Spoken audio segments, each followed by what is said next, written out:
సందర్భం కూడా ఉన్నాయి. ఆయన ఫస్ట్ నుంచి ఆయన ఎందుకుంటున్నాడు, ఆయన్ని పోషిస్తున్నారు కాబట్టి, ఆయన లీడర్ గా తయారు చేస్తున్నారు కాబట్టి ఉన్నారు. లేకపోతే ఆ రోజే వెళ్ళిపోయేవాళ్ళు.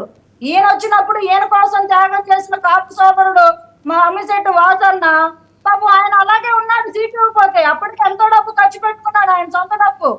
ఇతను రాకముందే ఆయన విజయవాడలో పార్టీ, ఒకప్పుడు ప్రజారాజ్యం పార్టీ 2 సీట్లు గెలిచిందండి విజయవాడలో. పార్టీ చాలా స్ట్రాంగ్ గా ఉంది. ఇతను వచ్చాక పార్టీని నాశనం చేశాడు.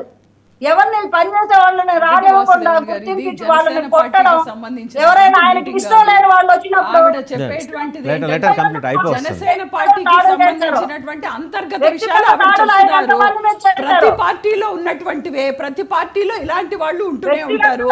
నాయకులు అనేటువంటి వ్యక్తి అందరినీ కలుపుకొని వెళ్ళాలి. అది చేతగానప్పుడు అందరూ వచ్చి తిడతారు.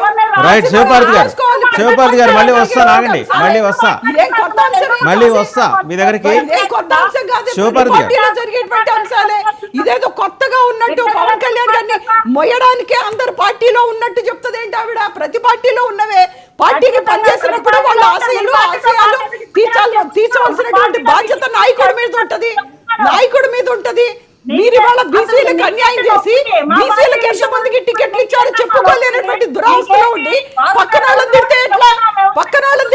పార్టీకి ఎందుకు పనిచేస్తారు? ఎవరైనా వాళ్ళ భవిష్యత్తును ఆలోచించి పనిచేస్తారు.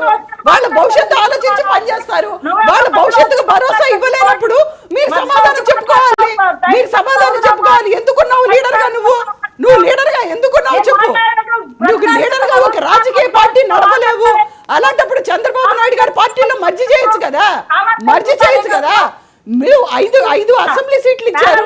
ఫస్ట్ లిస్ట్ లో 5 ఇచ్చారండి. ఆ 5 ఎంతమందిని మార్చారు పవన్ కళ్యాణ్ గారు? బీసీలకు ఎంతమంది ఇచ్చారు? కమ్మ సామాజిక వర్గానికి ఎంతమందికి ఇచ్చారు? అసలు మీకు ఇచ్చిందే 25 సీట్లు, 24 సీట్లు. ఆ 24 సీట్లలో చంద్రబాబు నాయుడు గారి మనుషులు ఎంతమంది ఉన్నారు? వాటన్నిటికీ చెప్పండి సమాధానం. ఎందుకు ఆ పార్టీ? ఆ పార్టీ జెండా పీకేసి శుభ్రంగా టీడీపీ పార్టీ జెండా మోయండి మీరు. దానికి ఒక పార్టీ ఎందుకు? దానికి ఒక సింబల్ ఎందుకు చెప్పండి. నేను మాట్లాడడం మధ్యలో వచ్చి ఏం మాట్లాడతావు? అంతర్గత విషయాలు మాకెందుకు? పార్టీలో జరిగేటువంటి అంతర్గత విషయాలు, రాష్ట్ర ప్రయోజనాలు ఉంటే చెప్పేమన్నా, రాష్ట్ర సమస్యలు ఏమన్నా ఉంటే చెప్పు, బీసీలకు ఏమన్నా ఉంటే చెప్పు, బీసీలకు ఏమన్నా చేస్తే చెప్పు. ఆ చేయలేనప్పుడు ఏం చెప్తావు చెప్పు. నువ్వు చేయలేనప్పుడు ఏం చెప్తావు? చేయలేనప్పుడు మేము ఇక్కడ అడిగేది బీసీలకు ఎంతమందికి ఇచ్చారు, కమ్మ సామాజిక వర్గానికి ఎంతమందికి ఇచ్చారు, అది మేము అడిగేది. అది మీకు చెప్పుకోలేనప్పుడు మీ అంతర్గత విషయాలు మాకెందుకు చెప్పు. పార్టీలో బలుపు మనుషులు దక్కి ఇస్తున్నారు, ఇవన్నీ మాకెందుకండి? రాష్ట్ర ప్రజలకు అవసరమా? ఇవన్నీ అవసరం లేదు కదా. ఏం చెప్తున్నావు నువ్వు? రాష్ట్రానికి సంబంధించి అధికార పరిధిమైనప్పుడు రాష్ట్రానికి సంబంధించిన సమస్యలు మాట్లాడు. రైట్, పక్కన ఆపండి. రైట్, రామ్నాథ్ గారు దీంతో పాటు మరో ముఖ్యమైన విషయం, ప్రశాంత్ కిషోర్ ప్రతి నెల ఆయన ఒక నిర్దిష్టమైన తేదీలు పెట్టేసుకొని ఏపీకి సంబంధించిన అంశాల మీద ఇక్కడికి వచ్చి మాట్లాడటమో, లేకపోతే ఎక్కడి నుంచో ఒక చోట ట్వీట్ చేయటమో ఏదో ఒకటి. మొదటిసారి బాగా హై డెన్సిటీలో మాట్లాడాడు. ఆల్మోస్ట్ వైసీపీ ఇస్ గాన్ అని చెప్పి. రెండోసారి మొన్న మాట్లాడేటప్పుడు ఇంటెన్సిటీ తగ్గించాడు. ఇట్స్ డిఫికల్ట్ అనే మాట మాట్లాడాడు.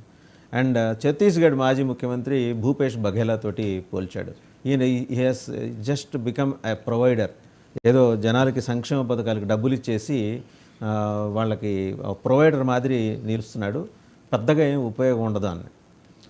అండ్ నాకు జాగ్రత్తగా గమనిస్తే, అంటే వైసీపీ వాళ్ళు ఆరోపించారని కాదు, నెలకోసారి వచ్చి 2 మాటలు మాట్లాడేసి వెళ్ళిపోతున్నాడు. అదేమన్నా తెలుగుదేశానికి ఉపయోగపడుతుందా?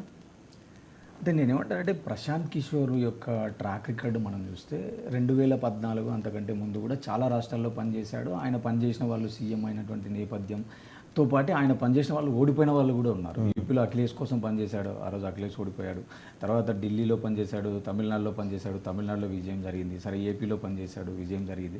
సో ఇలా ఉన్నాయి. కానీ తర్వాత ఆయన ఒక డిఫరెంట్ పాత్ తీసుకొని ఆయనంటూ ఒక వేదిక పెట్టుకొని బీహార్లో ఒక రాజకీయ మార్పు కోసం పనిచేస్తున్నాడు. మొన్న తెలంగాణలో కూడా బ్రహ్మాండంగా కేసీఆర్ గారు రాబోతున్నారు తిరిగి అని చెప్పి కూడా మనం చూసాం. సో ఆయనకు కూడా కొంత క్రెడిబిలిటీ తగ్గింది. ఆయన కూడా ఇంకోటి మోర్ ఓవర్ ఏంటంటే, ఇక్కడ అందరికీ తెలియదు ఏంటంటే, అతను ఇప్పుడు ఐపాక్ నుంచి కొంత డిటాచ్ అయ్యి కేవలం ఒక ఇండిపెండెంట్గా ఉన్నాడు తప్ప అప్పట్లాగా ఒక టీంతో పనిచేయడం లేదు. కాకపోతే నిన్న మీరు అన్నటువంటి వ్యాఖ్యలు ఆయన